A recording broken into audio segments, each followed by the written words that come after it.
Hello, everyone. This is Armstrong Williams on the right side. Armstrong. Don't curse, speak English. Armstrong. Virtuous society.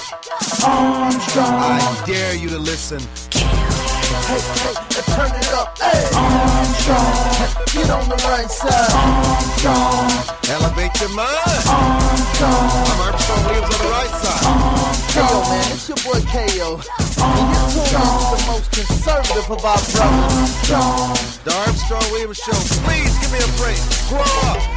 Hello, everybody, and welcome to the Armstrong Williams Show. Thank you so much for joining us. Hello.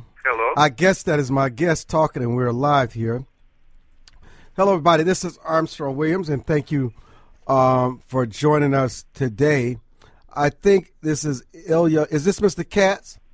Yes, speaking. Yes, Mr. Katz, and lived on the other side of the Iron Curtain, lived on the other side of the Iron Curtain during much of the Cold War between the United States and the Soviet Union. And he says the United States under President Obama feels almost like the same government control he suffered decades ago. Welcome to the show, and please talk to us about that feeling. Thank you very much for inviting me. It's a great honor and pleasure to be on the radio station, which allowed free speech.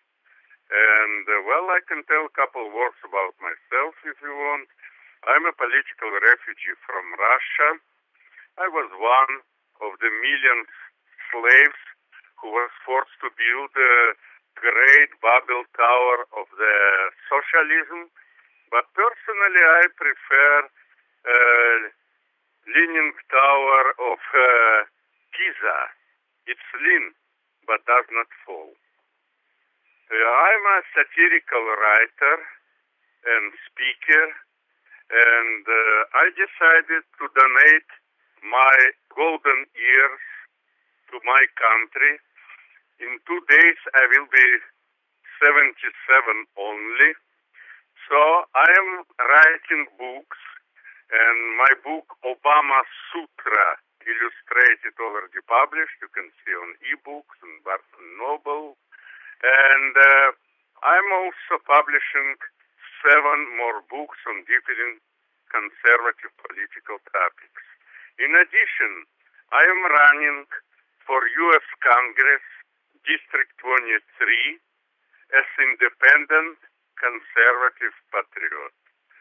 So this is my story in United States. I have 4 children and 3 grandchildren, and I believe this is my duty to do something good for them. You know, every parent and grandparent want their children to have better life. What kind of life our generation prepare for our children? If anybody even did not born child already with debts more than $50,000. So therefore, I dedicated my life against resurrected socialism, and my satirical aphorisms, it's quite wooden stake in their old, very well-known, but still sometimes attractive body. So, you have any questions, I will be more than happy. So what was it like growing up during the Cold War? What about Cold War? What was it like? Well, Cold War was matter of fact sometimes very hot war. But you know what? Cold War for many people still continue because, as I believe, Russia is not exactly great friend of the United States, and China also not very great friend. But supposed to be reason, we are doing something wrong for all the countries around. For example, Chinese will build computer. Because of low wages, it will cost manufacturers $200. But manufacturers will sell to United States for $300. We will sell for $500. But what is it, $300? We are printing 3 pieces of paper for 5 cents, and we'll give them to Chinese. And I believe they tired of this. I predicted now that we will go to very bad inflation with very bad situation in the future if we will not start to make some drastic measures. You know, I came to this country not because I was admired with big, fat, and not expensive American hamburger. No. I came because I was amazed with American exceptionalism. America did not invent exceptionalism. Exceptionalism invented America. In opposite, socialism did not invent togetherness and equality, but togetherness and equality invented socialism.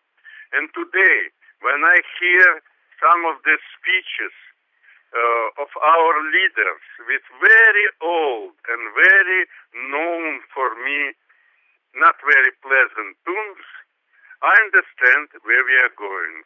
When I see that you cannot do alone, you need support of all community, of all society, I just remember how translate word togetherness to Italian. Simple, fascio. So, this is our road, the road of socialism, bringing only to serfdom. Try understand, richest country in the world by resources, Soviet Union. What the Bolshevik did with the Soviet Union? They made this poor country. They made this third world country because maybe capitalism is not perfect, but still it's the best system which we know. And for sure, it will be no back from socialism to capitalism. As meat, when you go through grinder, it's very difficult to put back to the whole meat. Socialism promised everybody great future. Why? Because if the people will not believe in great future, they will demand what? They will demand the great present.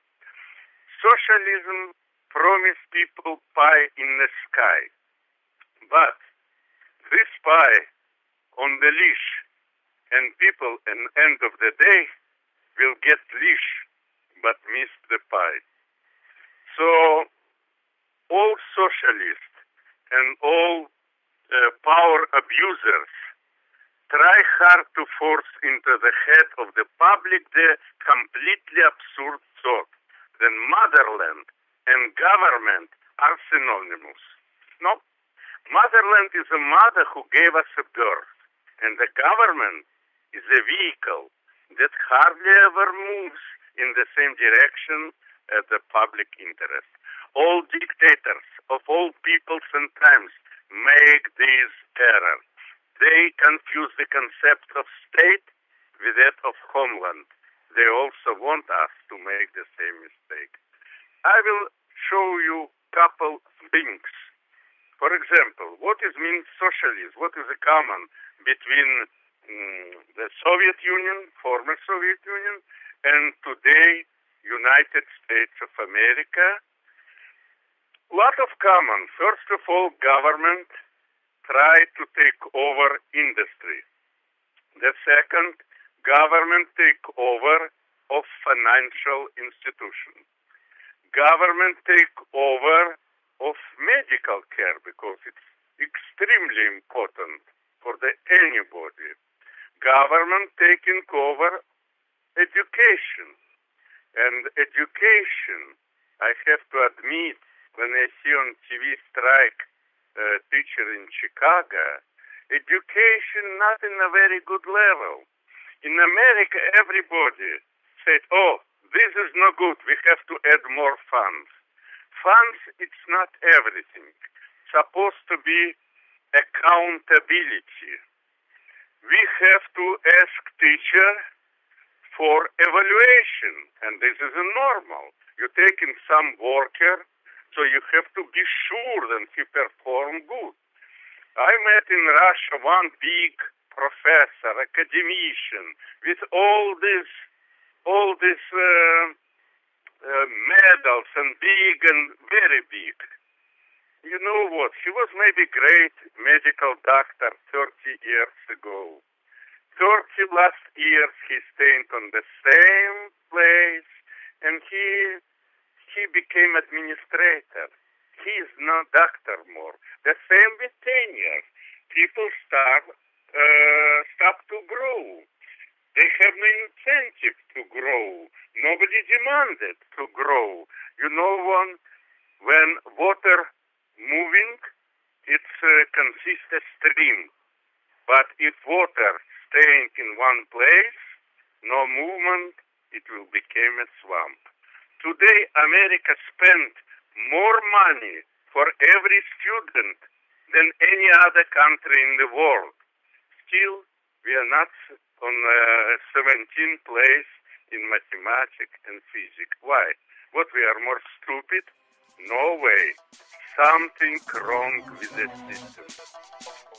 So, plus a lot of other things similar with the United States. In Russia, the government proclaimed healthy style of the life. Of course, Russia has got a very special diet. Hold. Llya Katz is our guest. I'm Armstrong Williams, the Iron Curtain. We'll be back.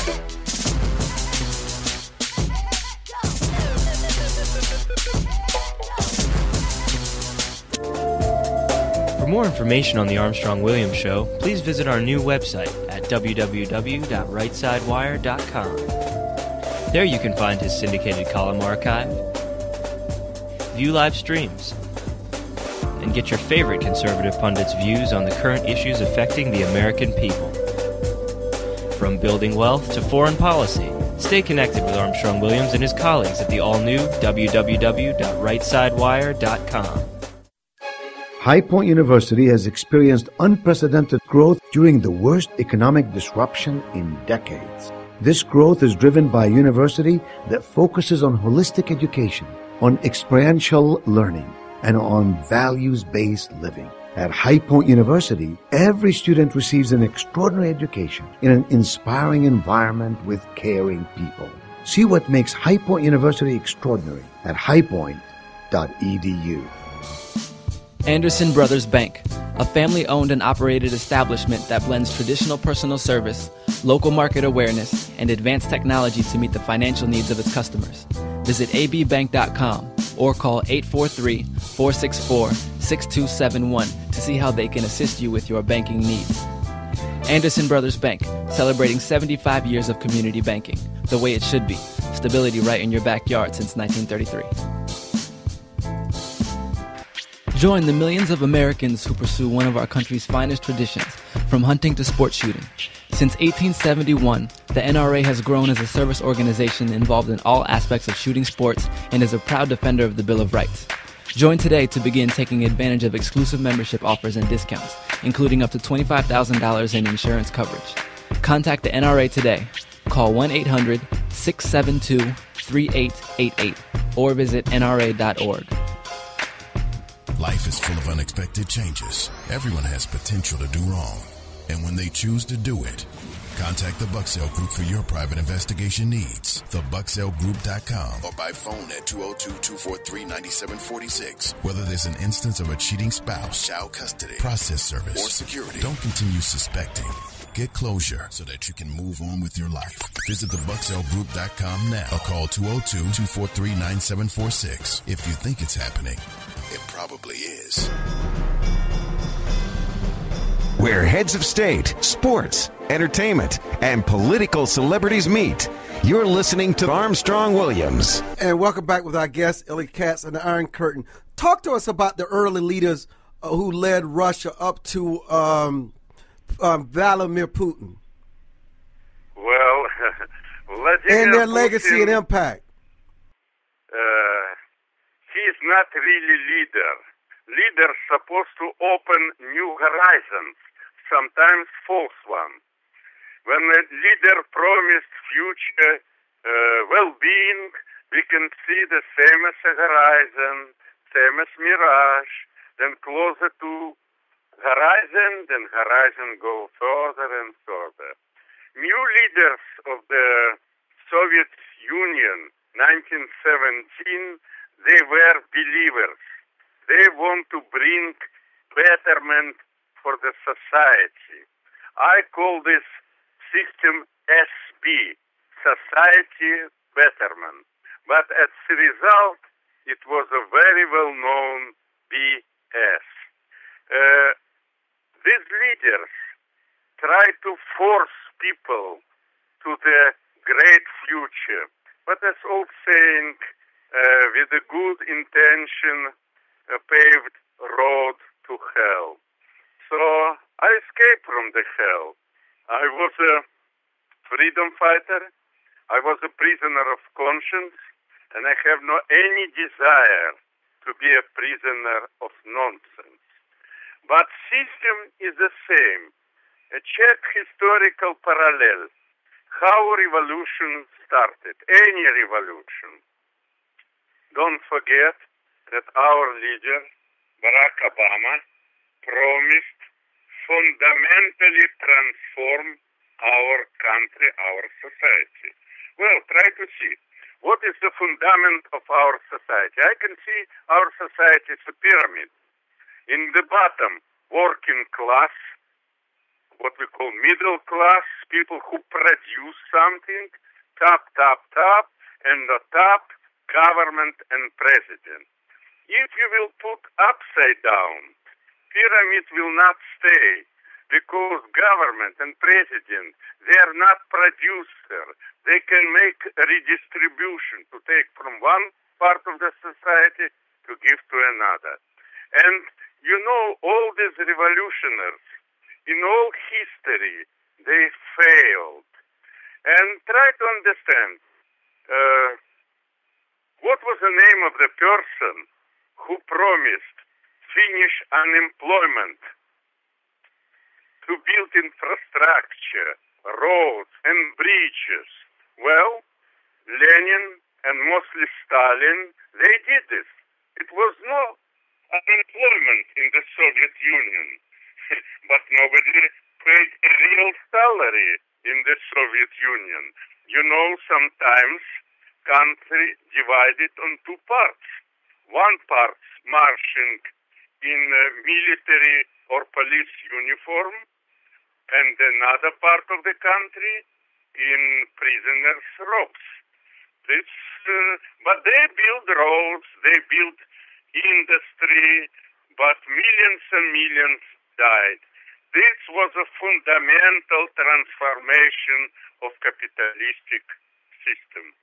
Another person who did this, also the person came to power after war, the same as Lenin and Stalin and Bolsheviks.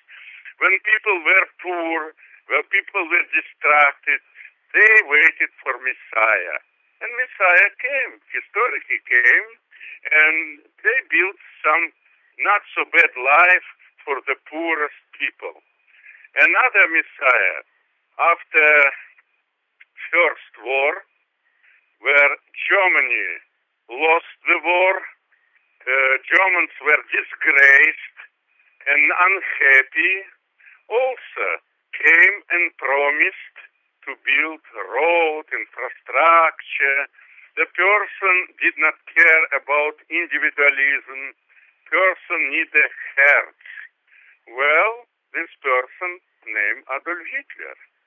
And the third person who did absolutely the same in Italy, roads, infrastructure, Benito Mussolini.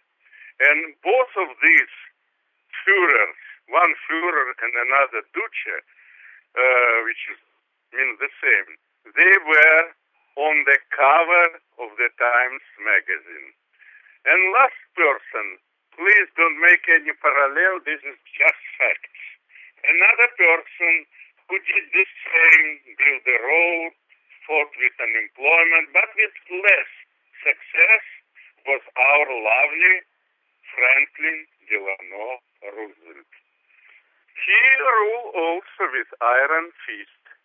Where we going now?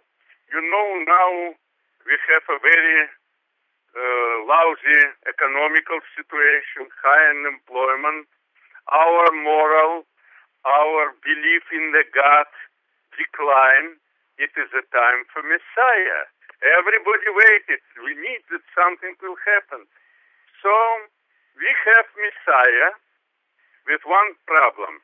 It's not easy to find a donkey because all donkeys in government and Congress. So I can see a parallel, absolutely the same. And this is a road, tactical and strategical road. First of all, make people very unhappy and poor, and later promise them everything. But socialism care about single person, the same as a train care for the somebody it's run over. Socialism don't care about anything, despite proclaim everything. What about the separation? We're moving in the wrong direction. What about the separation? What about the freedom of speech and expression and assembly in the Soviet Union? Why are you interested in the Soviet Union? 100 books were written on these topics. Why did not ask me freedom of speech in United States? And I want you to compare it. Compare the two. Compare? Yes. Well, I will tell you. Soviet Union or Nazi Germany, by the way, Hitler's party called National Socialist Workers' Party. He did a lot of things for workers.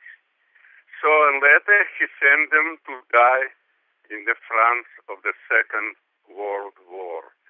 So freedom of speech generally cannot exist in a totalitarian society. We call democracy. Sure, who elected Adolf Hitler? 90% of Germans vote for him.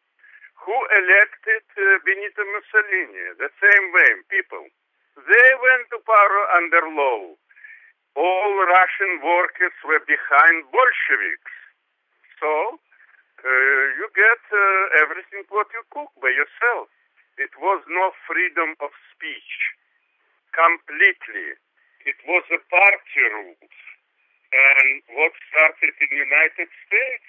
Well, we have a First Amendment. Good. In the same time, when some not very smart, maybe even idiot, made some movie about Islam. But it was his right. It was his opinion. Maybe not very intelligent opinion, but it's his opinion, and he got the right to express his opinion. What did our president? Our president apologized.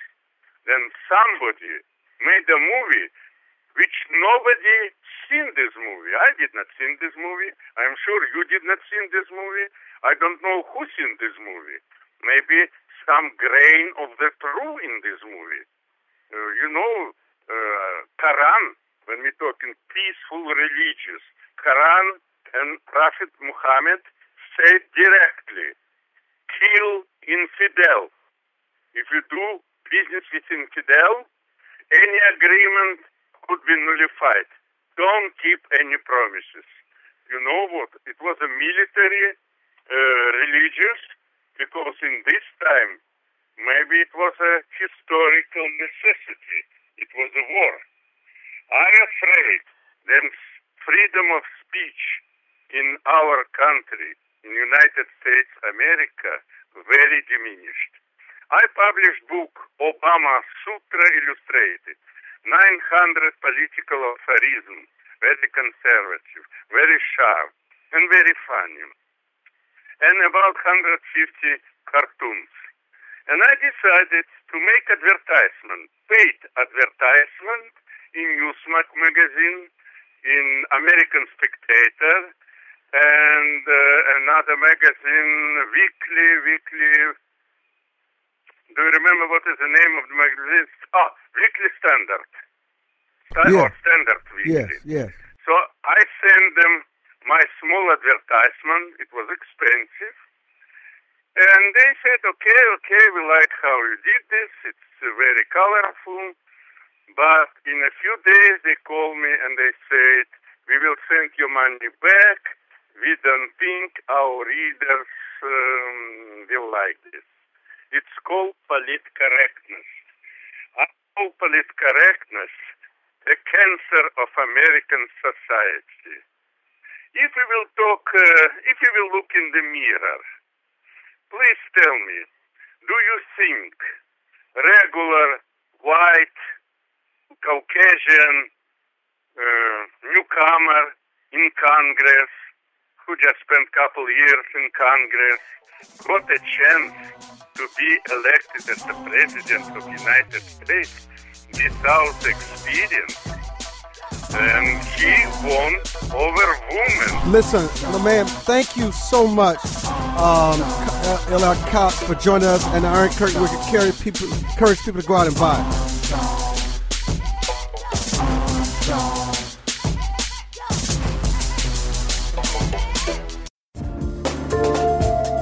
For more information on the Armstrong-Williams Show, please visit our new website at www.RightSideWire.com. There you can find his syndicated column archive, view live streams, and get your favorite conservative pundits' views on the current issues affecting the American people.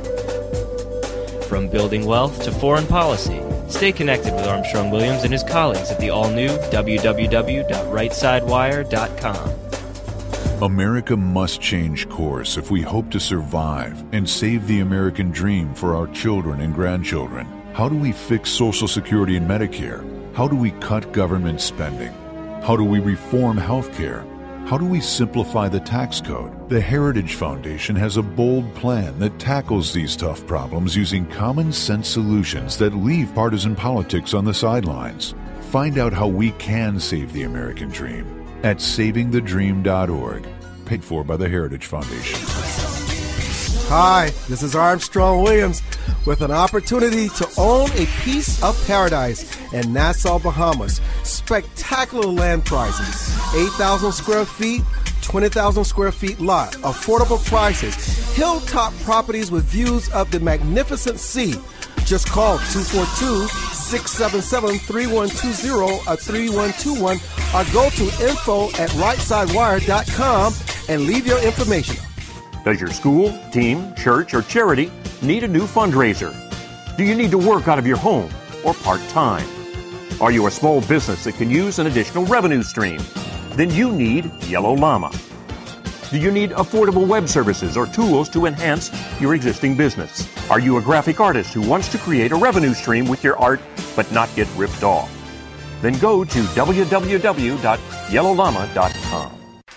Join the millions of Americans who pursue one of our country's finest traditions, from hunting to sport shooting. Since 1871, the NRA has grown as a service organization involved in all aspects of shooting sports and is a proud defender of the Bill of Rights. Join today to begin taking advantage of exclusive membership offers and discounts, including up to $25,000 in insurance coverage. Contact the NRA today. Call 1-800-672-3888 or visit nra.org. Where heads of state, sports, entertainment, and political celebrities meet. You're listening to Armstrong Williams. And welcome back to the show. We're joined now by Ken Leoncynck. Hello, stranger. How are you? I am well. How are you, Armstrong? Well, first tell us what happens, what are the consequences for an Obama victory in November? I think the consequences of an Obama victory are continued stalemate in Washington. I think we're going to have the double-dip recession that has been talked about for so long. The quantitative easing's not going to do anything. You mean we're going to look at more regulation. You mean the QEI, infinitum? That's right. I mean, it's QE with a little infinity symbol now, right? So yes. It's not really doing anything. And I'm all for the Fed being an independent monetary policy agency. I'm not attacking them. What I'm saying is that for us to have real change, we need institutional change. And what Obama pushed through with the Democratic-controlled Congress, Senate and House, Dodd-Frank and his health care bill, that wasn't the change that we needed. That was a very expensive change. But so I want you to just lay out for us across the board, what do you think he will do with another 4 years? And then I want you to lay out what you think Ryan would do with 4 years.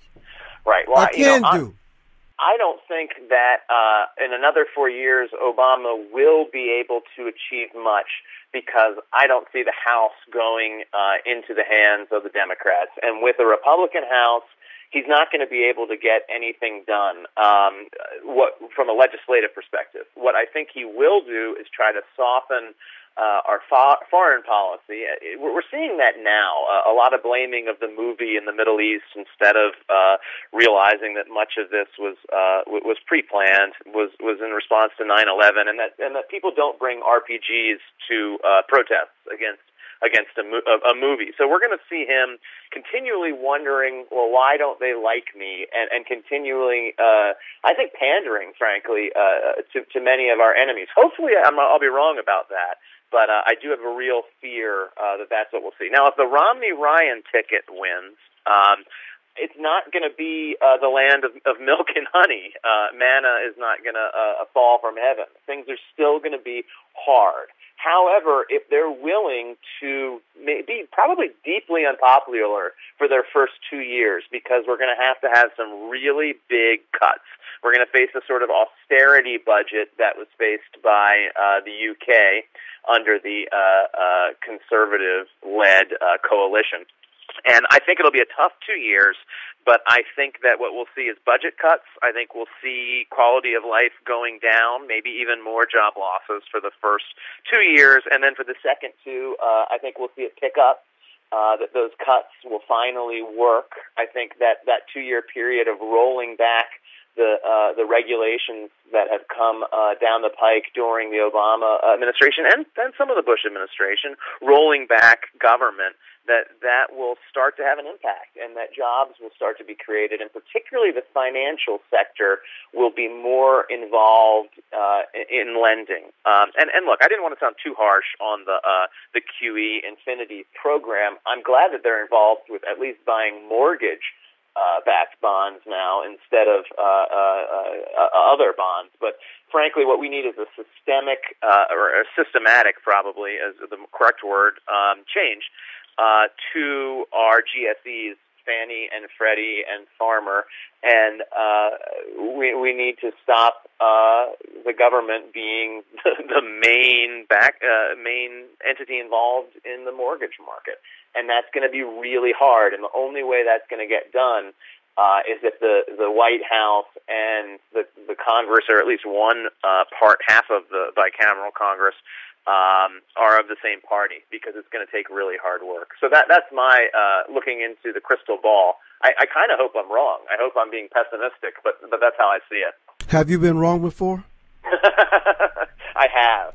Well, then there's hope. I've been wrong so many times that it's usually I'm wrong about myself, though. I'm pretty good about when I'm asked to consult on others. You know, why are we facing this economic crisis? I got asked that question on the trail when I was down in NC9, and my answer is going to be the same. I don't think it's a combination of a lot of factors, but I think what we have to do is look at ourselves in the mirror. I think each one of us is very much so responsible for the economic crisis. Some of us took out loans that we really couldn't afford. Some of us were in the riding high on speculation, frankly, in the financial sector, and using investment more like a gamble instead of realizing that that this is something that we need to investigate a little bit more, or frankly, maybe not even seeing it as a gamble, seeing it as a sure thing from the other side of that coin, and realizing that not realizing that sometimes investments really do go wrong. Some of us, I think, we're hiring our leaders to ensure that the regulations that were on the books were enforced. I think we got a little bit lazy in our representative democracy. Or actually on Wall Street or on Main Street, because that's where the mortgage brokers are, and they're some of the worst actors in this drama, and we're involved in greed. And I think greed was a part of everyone in this system. Complacency was everyone's fault. And then finally, government. I think government got complacent too. I mean, if you look at Fannie and Freddie and the GSEs and the dream that our politicians have been selling, the American dream, of which they said, is a home for everyone. Bush, greatly the size of Fannie and Freddie, and greatly, and I like him, right? And I'm not one of those people who've turned my back on him and said, "Oh, terrible president." I don't think that at all. I just think that we've got into this collective. It was almost like a collective period of brainwashing or of drinking the Kool-Aid, and collective amnesia to a certain extent. In the past. We always talk about cutting the rich, making the 1%ers to be the issue in this country. What would happen if everyday Americans were to pull their weight in terms of the economy, creating entrepreneurship, creating technology? I mean, just paying their share of taxes. I don't care if they make $100 a year, as long as they pay 10% proportional taxes. How much would this economy change? I think it would be remarkable because when this is something that social scientists have within the crime rate. But when people are involved in their communities, they care so much more.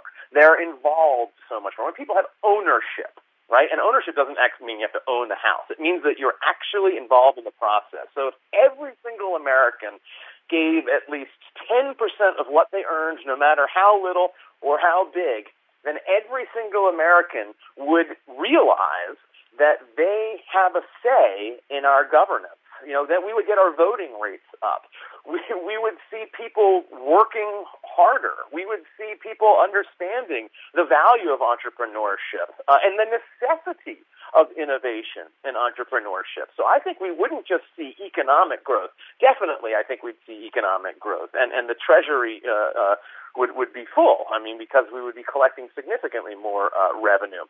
But I think we would see something more important. We would see social growth. I think, to speak in the old terms of virtue, which we don't like to talk about anymore, I think that we would see a return to virtue in our society, because each individual member of our society would understand the role they play, would understand the importance of their role with regard to holding our elected officials accountable, and would understand that they have a little ownership piece in this society that we call America. It would be incredibly positive, and I can't for the life of me understand why our Congress won't address that issue, because the fact that almost half of Americans have no real skin in the game is a huge problem. The financial reforms they put through were with the almost pervasive comments that banks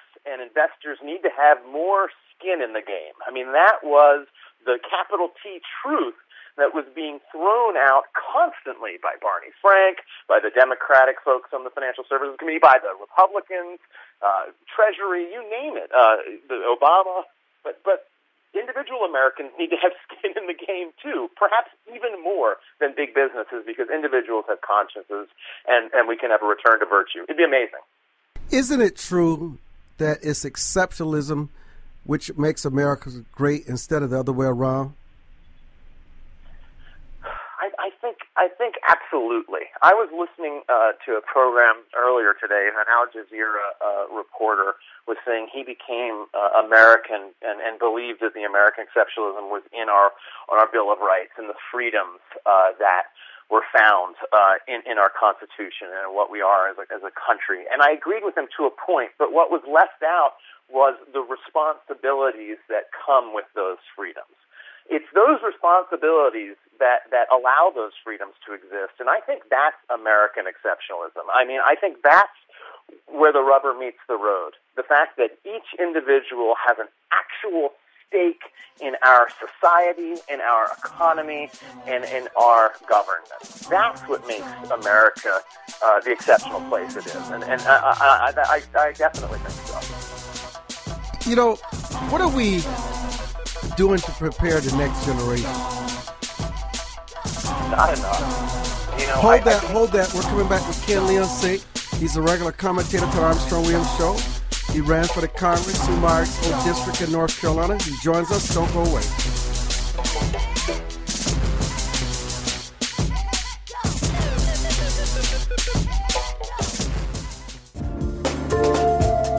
For more information on the Armstrong-Williams Show, please visit our new website at www.rightsidewire.com. There you can find his syndicated column archive, view live streams, and get your favorite conservative pundits' views on the current issues affecting the American people. From building wealth to foreign policy, stay connected with Armstrong-Williams and his colleagues at the all-new www.rightsidewire.com. Anderson Brothers Bank, a family-owned and operated establishment that blends traditional personal service, local market awareness, and advanced technology to meet the financial needs of its customers. Visit abbank.com or call 843-464-6271 to see how they can assist you with your banking needs. Anderson Brothers Bank, celebrating 75 years of community banking, the way it should be. Stability right in your backyard since 1933. High Point University has experienced unprecedented growth during the worst economic disruption in decades. This growth is driven by a university that focuses on holistic education, on experiential learning, and on values-based living. At High Point University, every student receives an extraordinary education in an inspiring environment with caring people. See what makes High Point University extraordinary at highpoint.edu. Whether it's their impact on prison guards, law enforcement officials, business executives, employees, or marriage and relationships, Lorette is dedicated to changing the individual and institutions around the globe. Lorette's diverse network and training courses can help provide you with the tools you need to both wisely and confidently lead, manage, and supervise yourself as well as others. Lorette Business Network, a proven system for achieving success in your business and life. Please visit their website and begin this life-lasting journey with Lorette today. www.lorette.org. To travelers along the road of life who have fallen asleep at the wheel, to the many who woke up in time to avert disaster and get back on the righteous path. For the ones who crashed and survived and now adhere vigilantly to a virtuous and righteous path. Finally, Armstrong-Williams' much-anticipated new book, Reawakening Virtues, gives his insights into these daily challenges and much more. Reawakening Virtues is available in bookstores and at Amazon.com. Where heads of state, sports, entertainment, and political celebrities meet. You're listening to Armstrong-Williams. So, Ken Leoncynck, what are we preparing the next generation for, and how will they lead? You know, I think the problem is that we're not preparing them well, and we're not preparing them to be leaders. One of the major ways that you prepare a next generation is by modeling behavior to that next generation. The old adage, practice what you preach. We used to have commercials about that, the anti-drug campaign, where they'd have a kid get caught with a bag of marijuana, and he'd say, "But I learned it from you, Dad." And, it was a little silly, but it was really true that children learn, childhood development, adolescent development. It's a proven fact that they learn by the behaviors that are modeled by the adults and by society at large. And I think that really negative campaigning and the mean-spirited nature of the political discourse. I think the media that is pervasive, unlike this show that really wants to get into both sides of an issue and have a logical discussion where you can put forward your opinions, and even if they're totally opposite from each other, you learn from each other, and you learn by defending your opinion. Well, the much of the media plays gotcha politics, where all they want is to catch someone at something. And it's really, it hurts people, and that's what we're modeling for our youth. We've got schools, Chicago, they're not even open right now in the public schools because of strikes.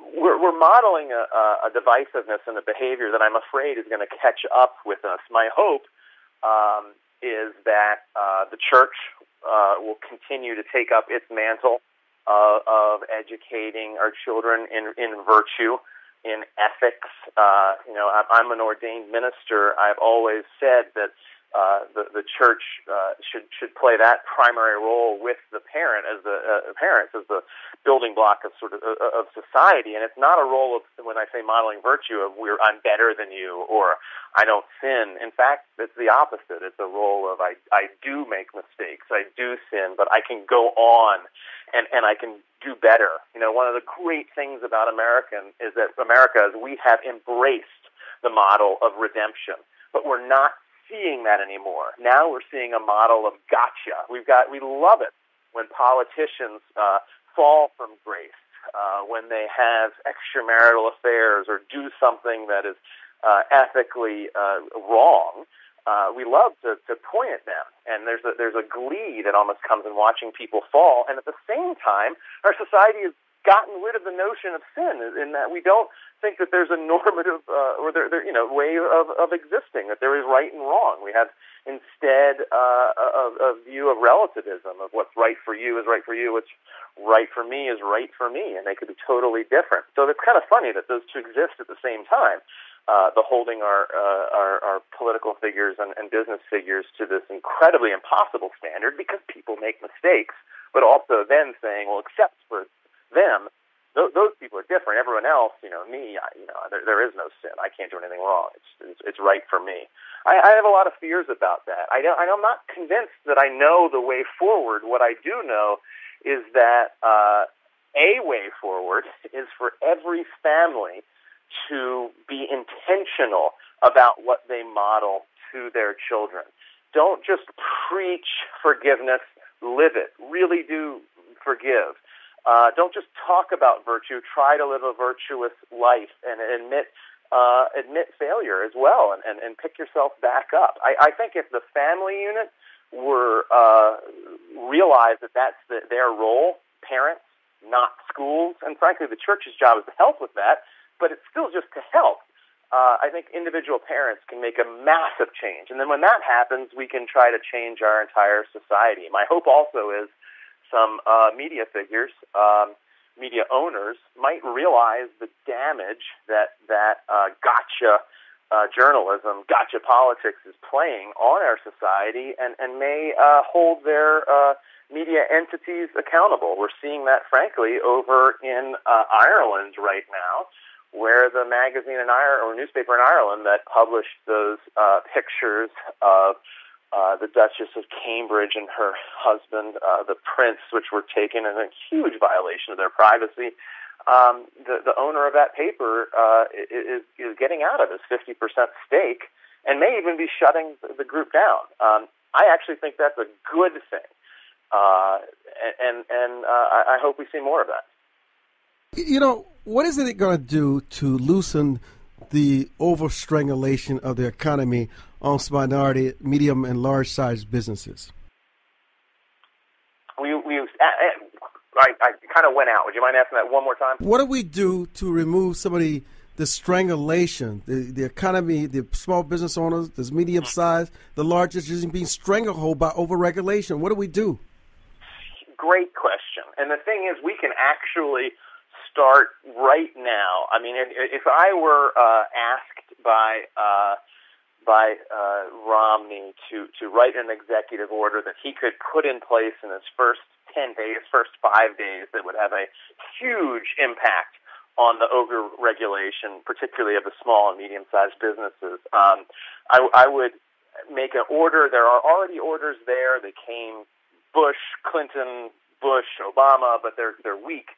I would make a really strong one that requires economic cost-benefit analysis of any rule that is being made by any independent agency or executive branch. And I include independent agencies because they're not really independent, and it's a regulatory state. It's an administrative state now. There's nothing independent about them. They're just different political entities, almost like a fourth branch of our government. And that, I think, rule would immediately require that the OMB and that each entity looks at the rules that they have promulgated and sees how they may not be, the costs may greatly outweigh the benefits from an economic standpoint, and that shouldn't happen. Frankly, another thing that can be done is a good number of the Dodd-Frank rules, because it's going to be really hard to immediately get rid of that bill, but a lot of the Dodd-Frank rules can be stopped.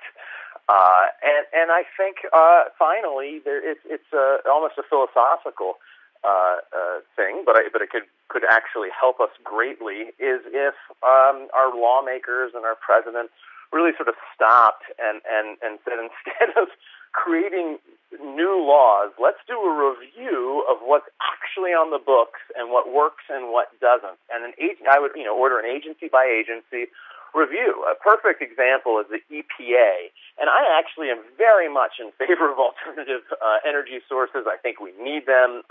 I'm a conservationist. I'm a hunter. I'm a fisher. I spend a lot of time, fishermen a lot of time on the water. But the EPA is not fulfilling its mandate. What it's doing is it's killing American industry, and it's got a willy-nilly approach to regulation that makes no sense. The fuel economy rule that just came out actually hurts alternative energy producers. As one example, there are multiple ones. The EPA was going to have a rule that regulated CO2, which is exhaled.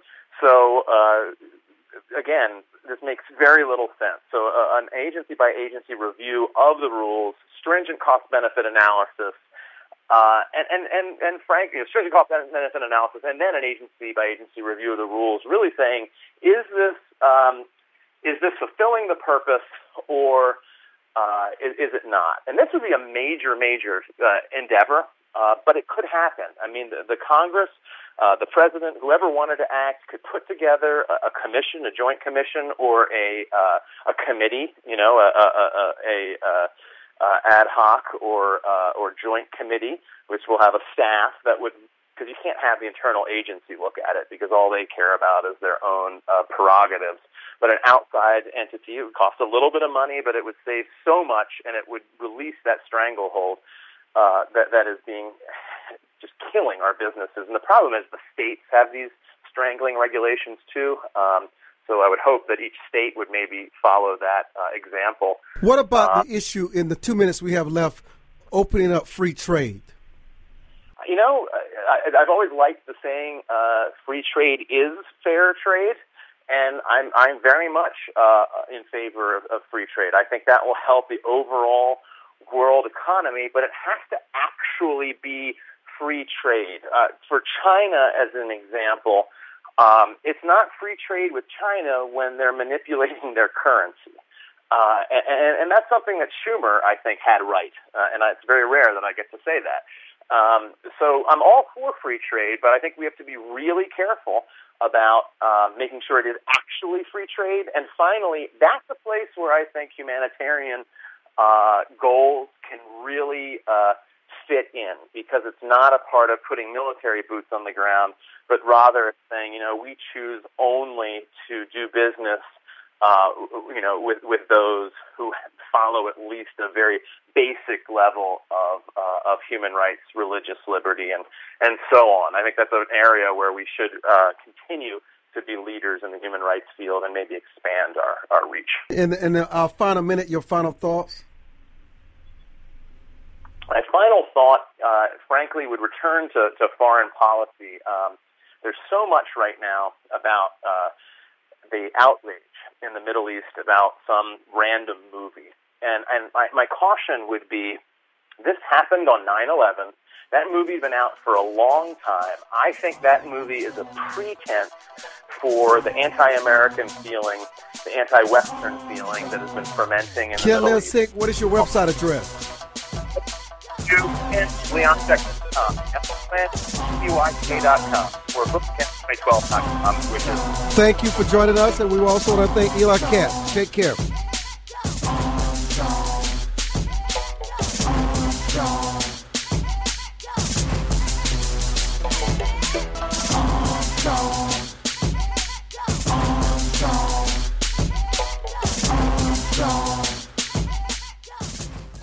High Point University has experienced unprecedented growth during the worst economic disruption in decades. This growth is driven by a university that focuses on holistic education, on experiential learning, and on values-based living. At High Point University, every student receives an extraordinary education in an inspiring environment with caring people.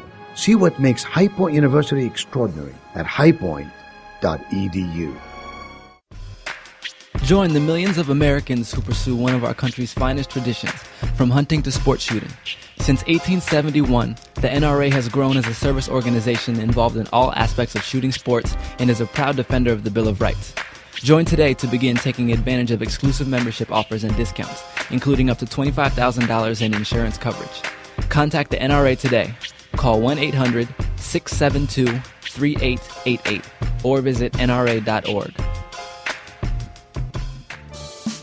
Anderson Brothers Bank, a family-owned and operated establishment that blends traditional personal service, local market awareness, and advanced technology to meet the financial needs of its customers. Visit abbank.com or call 843-464-6271 to see how they can assist you with your banking needs. Anderson Brothers Bank, celebrating 75 years of community banking, the way it should be. Stability right in your backyard since 1933. Life is full of unexpected changes. Everyone has potential to do wrong. And when they choose to do it, contact the Bucksell Group for your private investigation needs. TheBucksellGroup.com or by phone at 202-243-9746. Whether there's an instance of a cheating spouse, child custody, process service, or security, don't continue suspecting. Get closure so that you can move on with your life. Visit TheBucksellGroup.com now or call 202-243-9746. If you think it's happening, it probably is. America must change course if we hope to survive and save the American dream for our children and grandchildren. How do we fix Social Security and Medicare? How do we cut government spending? How do we reform health care? How do we simplify the tax code? The Heritage Foundation has a bold plan that tackles these tough problems using common sense solutions that leave partisan politics on the sidelines. Find out how we can save the American dream at savingthedream.org, paid for by the Heritage Foundation. Does your school, team, church, or charity need a new fundraiser? Do you need to work out of your home or part-time? Are you a small business that can use an additional revenue stream? Then you need Yellow Llama. Do you need affordable web services or tools to enhance your existing business? Are you a graphic artist who wants to create a revenue stream with your art but not get ripped off? Then go to www.yellowllama.com. What we need soul food. Henry soul food. No, we need it soul food. Henry soul food. No, I like it soul food. Henry soul food. No, we need it soul food. Henry soul food. Home of the sweet potato pie. Even the keenest taste buds will tell you the best food on the planet. Large enough to serve you and small enough to know you. So get the Henrys at 5431 Indian Head Highway, Oxon Hill, Maryland, or give us a call at 301-749-6856. Soul food. Henry soul